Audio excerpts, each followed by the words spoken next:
I'm Tom Hunt, Conservative Parliamentary candidate for Ipswich. This is the fourth, or is it the fourth? Is it the fifth? It's the fifth podcast that I've done. The first one was with Mark Ling from the Waterhead. The second one was I was with Isaac Codjo, the youth MP for Ipswich, and then we had a crime-filled day last Friday with the Suffolk PCC, Tim Passmore, and also Steve Jopp, who's the Suffolk Chief Constable. Today we're very lucky to have Alex Deane, well-known Sky presenter. Only a guest. Who I've known for a number of years, and he's come up from London and has had to tackle has been stuck in the train for the last 2 or 3 hours. Standard, I'm afraid. Signalling problems near Chelmsford. Yeah. I've also actually had significant issues getting here on the A14 for a second day in a row. It's been significant issues on the A14, but I won't get distracted by that because we've got lots to talk about. So I think generally the topic is the future of the Conservative Party. And I've got 3 questions, 3 quite broad questions to discuss with you today. The first one is, how do you see the next 100 days of Boris Johnson's premiership playing out, and what will it mean for the party? So I'm delighted Boris won. I voted for him. We do have to come together as a party now. There's plenty of people who didn't vote for Boris and voted for Hunt. A perfectly reasonable decision for someone who has I think a great, may well be our Prime Minister, great future ahead of him and a great level of, great record of achievement thus far. Yeah. That said, I think it's the right man at the right time. Yeah. And this is a government in a hurry, right? This is a government that really needs to chalk up achievements quickly in 2 boxes. Yeah. The first one is what's got everybody talking in some surprise, is the domestic agenda, where he's not talking about Brexit, he's talking about policing and housing and schooling, and I think that's really exciting. No disrespect to Theresa May, the last administration just felt like it was bogged down between Brexit and austerity, and people weren't talking about doorstep issues that people here in Ipswich and elsewhere really care about. Yeah. So 1, it's good for the country, 2, it's good for the Tory party, that we've got some red meat policy stuff on domestic agenda. Yeah. Second box is of course Brexit, and we've got to see some progress. I'm delighted by the position that Boris has taken. We are out at the end of October, hell or high water. So the first 100 days are about that domestic part, putting down the platform for a domestic agenda to achieve things and hopefully win an election. And the second part is to lay the foundation for Brexit, where they've got to believe that we mean it. No deal is better than a bad deal. They didn't believe us last time we said that. And the point of the Boris position now is, you really should believe us. We are coming out at the end of October, and I for one think that it's been long enough now, 3 years. It's time we come out. Can no deal be stopped?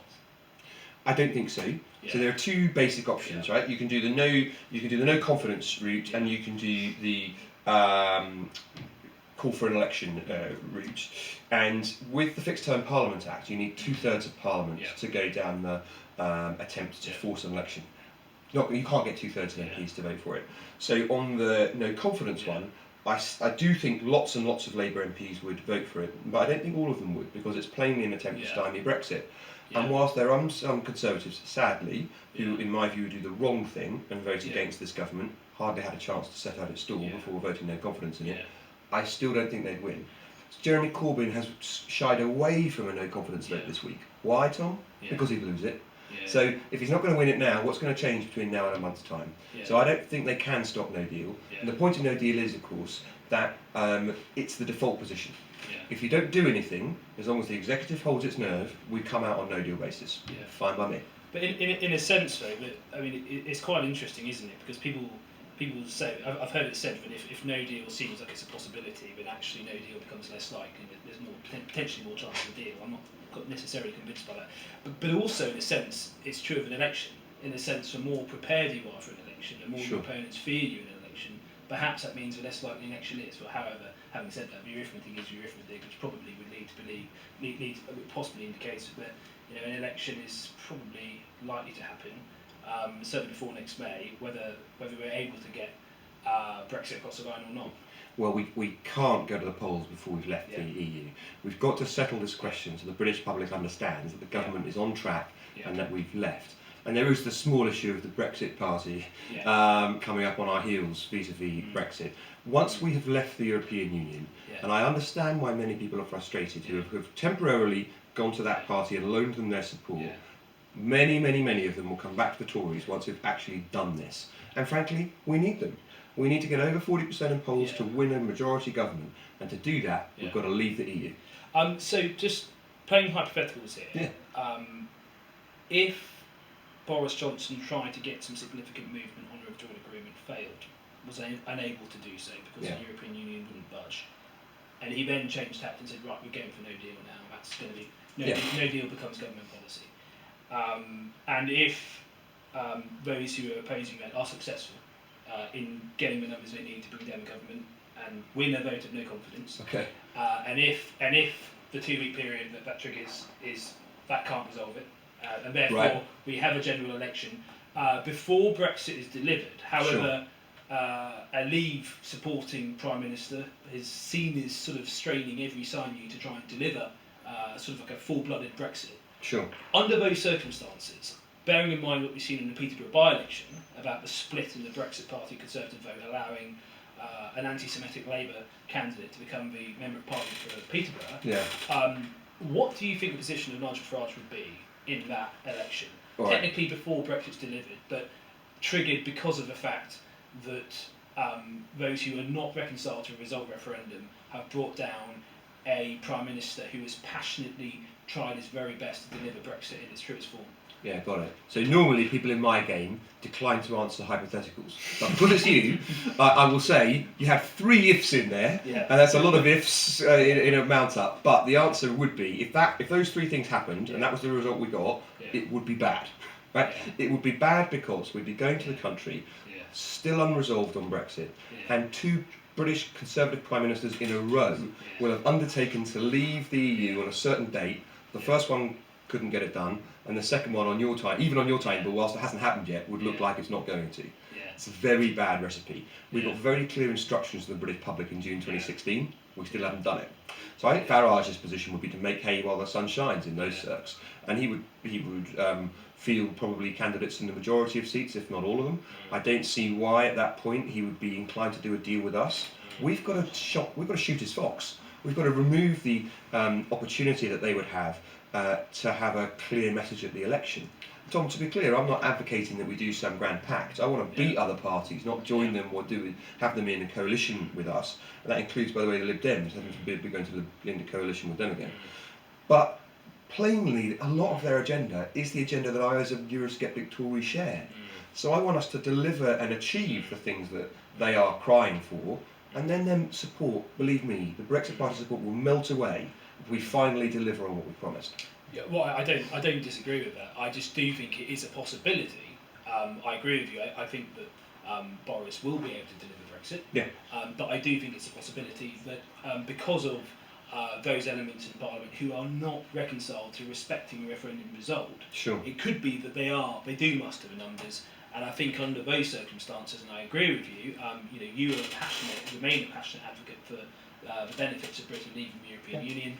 I was also a campaigner for Vote Leave and was extremely passionate about that campaign. And not for a moment have I thought I made anything other than a wise decision to vote to leave the European Union when I did. But it would be a huge shame if we were in a position where we had an election before Brexit was delivered, and we see what happened in Peterborough across the whole country. And frankly, and that of course is here in Ipswich, where we have a Labour Member of Parliament who, despite the fact that Ipswich voted... He doesn't do anything, it's extraordinary. But on the issue of Brexit, we voted in Ipswich 57% to leave the European Union, and we've had a Member of Parliament who's twice voted to revoke Article 50 in Parliament. Tom, so look, you're right. Of course Ipswich is one of the best towns in the country, and Peterborough is very nice, but isn't quite Ipswich. No, it's not. Nevertheless, we can learn a lesson from what happened in Peterborough, which is that a Labour MP went to prison. She voted in our Parliament on a tag on release, right? And they still won it because of this split between us and the Brexit Party. We've got to fix it. Anything short of that is near suicide for our party.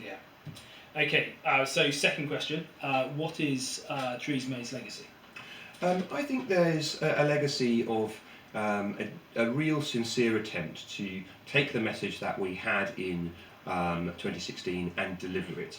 And she can hold her head up high and say she tried her best. And furthermore, I think that the withdrawal agreement, large chunks of it are going to be are going to dictate the way that we come out. So I think that whilst people have traduced it, I think that actually it's formed the basis for the conversation on which we're going to leave. And history, I think, will look back and be a bit kinder to her about that than people are now. Second big legacy is obviously the rebirth of the party in Scotland, where they used to boast that Tories were rarer than panda bears in Scotland, and now that's not the case. We had a great resurgence under Theresa May in Scotland, and we held our own in Wales too. So we've got to be a true unionist party, active in all of the parts of our country. But under Theresa May, that really became more the case. And I think the third thing I point to for May is the economic restabilisation that we've had in recent years. Well, of course, part of that started under David Cameron, but when the last Chancellor came into office, we were borrowing £1 in every 4. And that is a very sick economy. We now borrow £1 in every 34.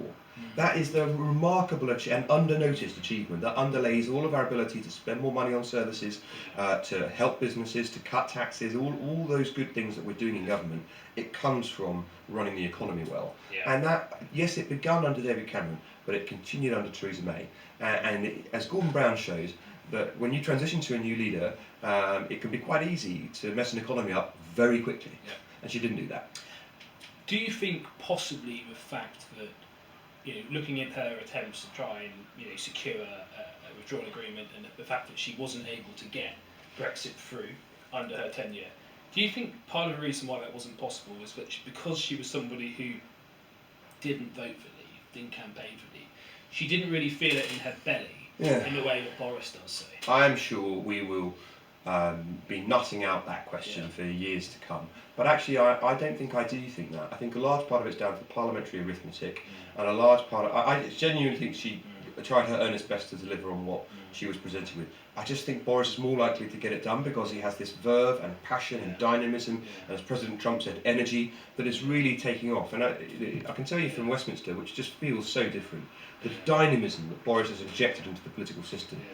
That's really it. It's not that Theresa May's heart wasn't in it. It's just it required a different sort of person at the helm. It's interesting because a lot of the commentary was saying, before Boris was elected, it was saying, regardless of the individual, we're not going to change the numbers in Parliament. It won't change much. Changes everything. We've seen in the week, it feels, looks, everything about it seems different. It doesn't just change Parliament, by the way. It changes negotiations. It does. If you change the people doing the negotiations, it changes the negotiation. But even things like, the fact that I know there's new leaders often get a bounce, but even these opinion polls they published at the weekend, where YouGov has us 10 ahead, Delta poll 5 ahead, maybe other 2 and 1. That in itself helps change the dynamics slightly, because all of a sudden you've got a leader on. It feels like a winner. And it's not, and actually, let's get Brexit delivered, let's get it over the line. But frankly, Boris doesn't look like somebody who's terrified of an election.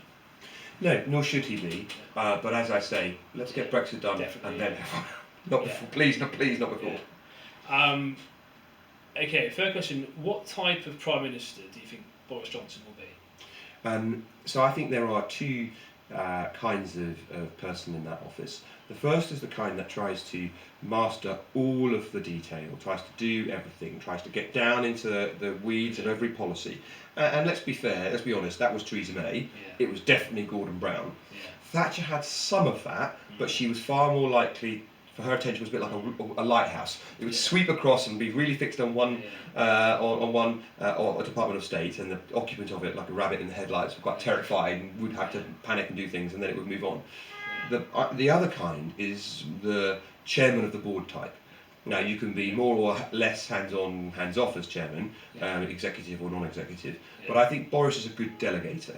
And what we saw from his time in the mayoralty in London was that he hired good people, put them in posts of importance, trusted them to get on with it, didn't micromanage, backed them when they were in trouble, but also didn't suffer fools and was willing to say this isn't working out.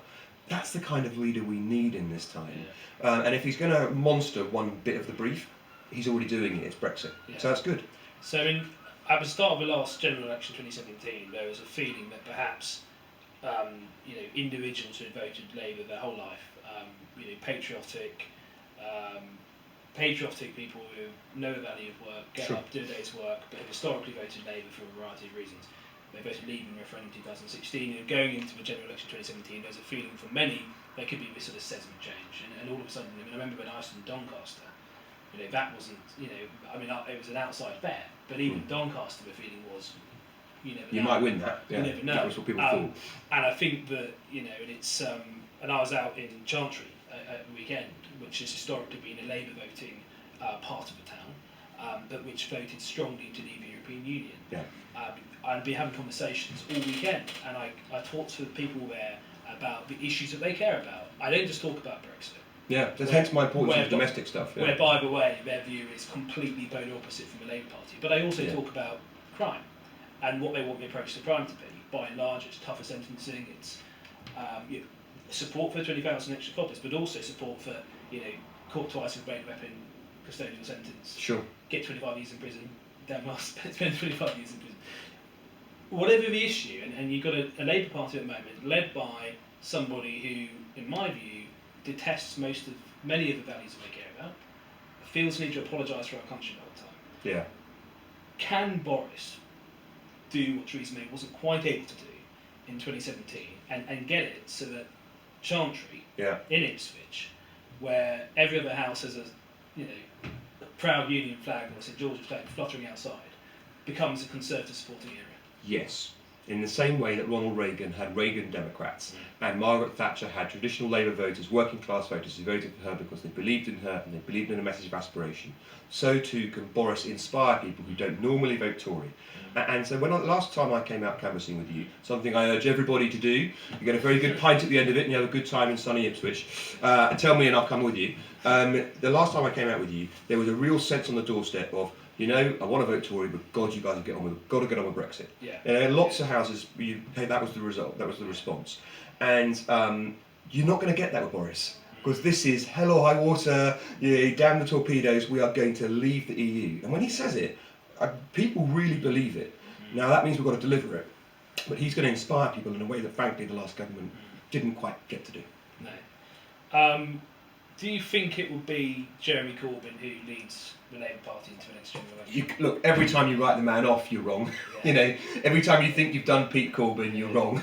Yeah. So, I don't know, our children's children will be, your grandson, MP for Ipswich, will be contesting the 2079 election for the Tory party, and Jeremy Corbyn will still be the leader. So, it turns out you just can't write, they get more and more poisonous, more and more fringe, more and more extreme, and he just still hangs on. And he thinks as the moderates leave his party, they become purer. And in a sense, he's right. It's just a horrible thing they're becoming pure in. Yeah, absolutely.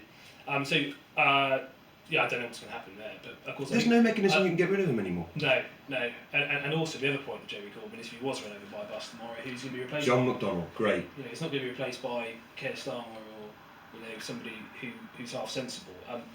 Okay, another question to Joe Swinson. Yeah. Because I remember seeing Joe Swinson 3 or 4 years ago, and I don't agree with much that she says, really. Sure. I think on Brexit and some other issues, myself and Joe Swinson are a long way apart. However, I do remember thinking 3 or 4 years ago when I saw her in Question Time that she was very telegenic and she's very she's a pretty good communicator, and I can very much see a certain type of voter being attracted to Joe Swinson, particularly. Yeah. Do you think Joe Swinson should cause the greatest amount of concern for us or the Labour Party? Well, recent history shows we should be concerned about who leads the Liberal Democrats. We would have had a different experience in going into coalition if Chris Huhne had been leading them instead of Nick Clegg. Yeah. So it does matter who leads that party. And plainly, whatever you think of the individuals, she is more able to present a picture of difference and differentiation than Vince Cable was. If you were trying to tune into voters who felt that the politics thus far had failed them and didn't reflect their views, it was very difficult to appeal to those people with someone of the seniority and position of Vince Cable, I think. So I think she's more likely on those basic things. I'm not trying to be tokenistic, but on those basic things, she's more likely to appeal to people. But the delivery ain't great, Tom. I've got to tell you, I think that B words, Brexit stuff, it smacks of political immaturity. And she sort of rejoices in that like a naughty kid. And a lot of the shouting at the established parties feels like an angry teenager trying to say ever more provocative things in order to get mummy and daddy's attention. You're not listening yet. I'm going to say not just that I hate you. I feel like this about you. I think she's probably ill-advised. And actually, I also think when we've had some of this in our party, I think she's probably become leader too young. I think that we burned up William Hague, who could have been a great Prime Minister of our country, probably a bit before he was ready. And I think the Lib Dems will look back and say, because we were a bit desperate, we didn't let Jo develop and become the leader she might have been. I reckon, I hope this doesn't sound, I've got no right to patronise her or indeed anyone else, but I just think her time hasn't yet come, and I think she could have been a great leader 10 years down the track for them. Well, I think they were pretty desperate, really. Yeah. It's Ed Davey. I mean, if you saw him dancing on Twitter. Yeah, I know, but they could have just let him take the hit. If that's your alternative. Yeah. But no, I agree about that. Well, it's been brilliant to have you. I loved it. Brilliant to have you in, Alex, and I've been very much looking forward to this one. And I think what is clear is it's incredibly uncertain times. Well, I want to wish you the best of luck.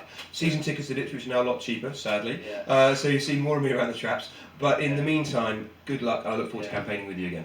I just found out apparently Ipswich were playing Cambridge in the friendly last Saturday. Who did you cheer for? Absolutely, it would have been. I mean, the only loyalty I have football-wise, which isn't to Ipswich, is Newcastle United. All right. So absolutely, good. I have no particular affinity with Cambridge United as a club. In fact, I think it was 1-1 or 0-0. But yeah, I mean, hopefully. But what I do know as a Newcastle fan is that it wasn't long ago that we were in the Championship. Sunderland and Middlesbrough were both in the Premier League. Sure. So it can change very quickly. Well, let me be the first one to say to our future MP, can you please sort out the rail replacement bus service on the weekends, Tom? Because it's killing us coming up and seeing a match. Yeah, okay. Cheers, Tom. Cheers.